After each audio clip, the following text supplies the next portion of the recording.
Hello and good morning. Thank you so much for tuning in to my channel. And today we're going to talk about the Career Executive Service Written Examination, or the Career CSEWE. So we'll be focusing on the topics or the coverage of the examination. So actually the exam is composed of 220 test questions, and it has actually 7 subtopics.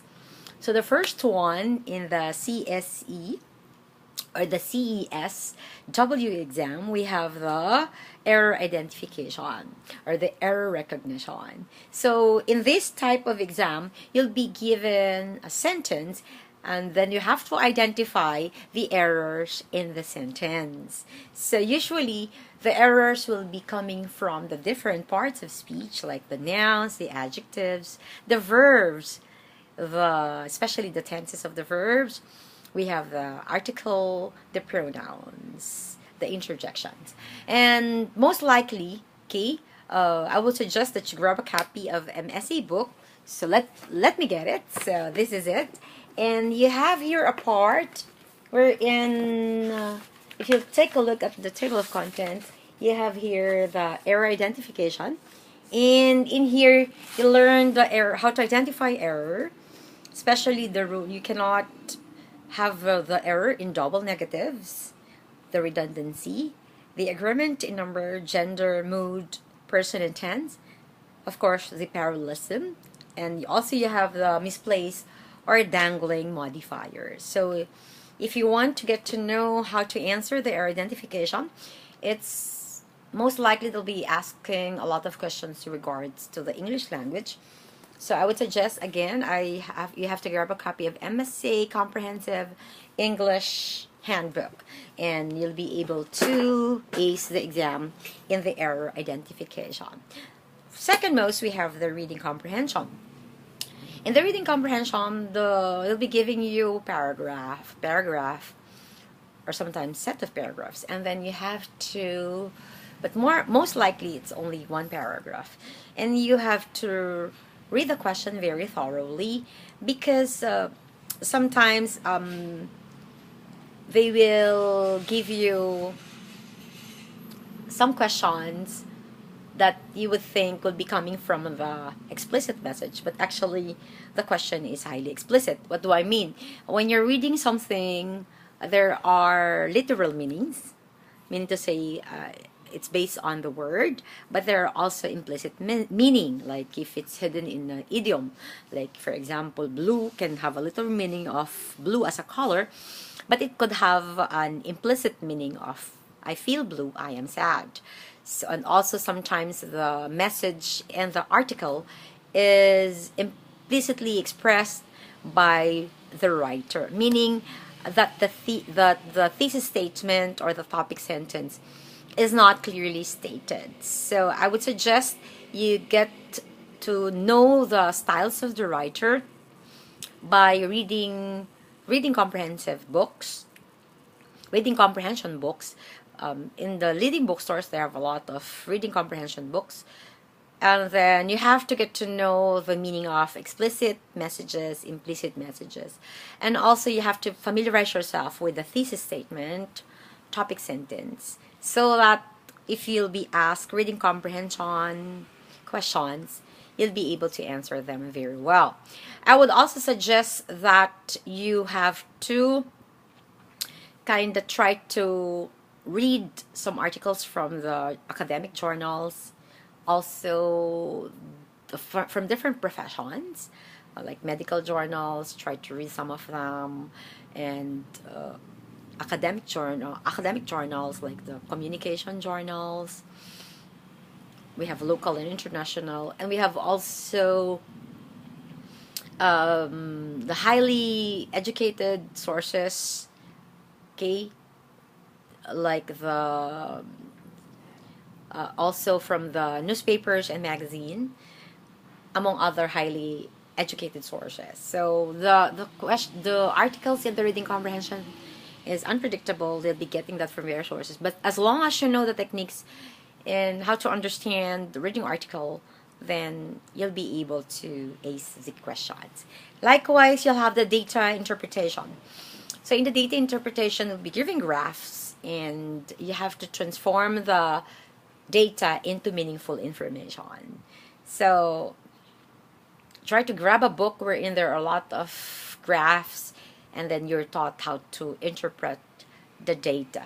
It's seemingly related to the exam given by IELTS examiner in the data interpretation in their IELTS academic question. So you wanna try to log on to IELTS test and try to find some graphs there and interpret the data. But if you'd like, you can also get sample answer questions in the IELTS examination on how to interpret data, so you'll have a clue on how the data is interpreted better.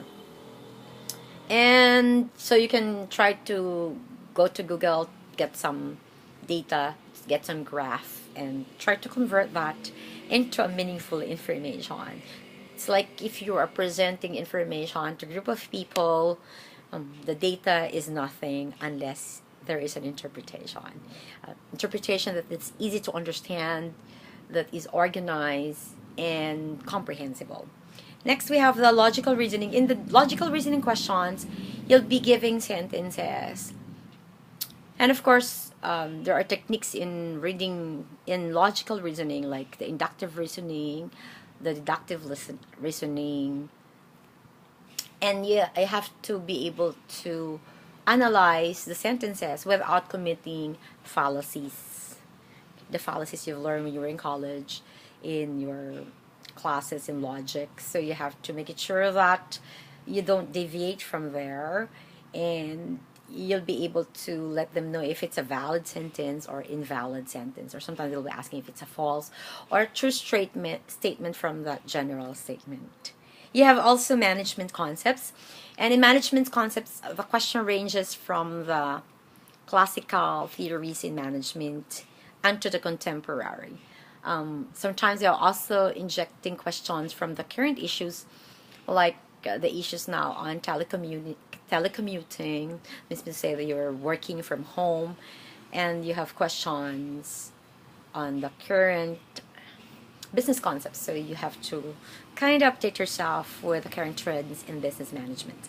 And of course, you have essay. When it comes to essay, there are different questions, and so you have to be able to, the technique in writing essay, you have to know them. You have to have a hook in the introduction to make a good introduction, and as much as possible you have to have 3 body parts or 3 reasons on how you agree or disagree to that topic, and then you have to have a powerful conclusion by summarizing or giving them a question before you end, or maybe a quotation. So these are some of the techniques that I can tell you about the CESWE, or the Career Executive Service Written Examination. If you want a shortcut of this, I would suggest if you can log on to MSA website. They are one of the leading review centers when it comes to CES written examination. And of course, if you want more comprehensive information as to the updates, you can log on to cesboard.gov.ph. They are the one who is really knowledgeable about the updates. So keep on updating yourself as the announcements of the cesboard.gov.ph. Among them are the requirements you're gonna bring, and the actual exam, and the other important documents that you have to tag along with you, like your ID, and of course the Mongol pencil, etc. So if you have questions, you can log on to my Facebook account. That would be Com On Air. That's actually an abbreviation for communication or on air, Com On Air. And you can send me via my messenger the questions you have, so that I'll be able to attend to your questions. So thank you so much for tuning into my channel. And if you want to receive more information as to government examinations, among other academic and professional endeavors and professional development too, I'll be happy to accommodate them. So you can send your suggestions to my Facebook account too, and subscribe to my channel. And if you would like to get notifications of my new videos, you can hit the bell button beside it. Thank you so much. May God bless you, and may God bless us all. Have a great day ahead of you.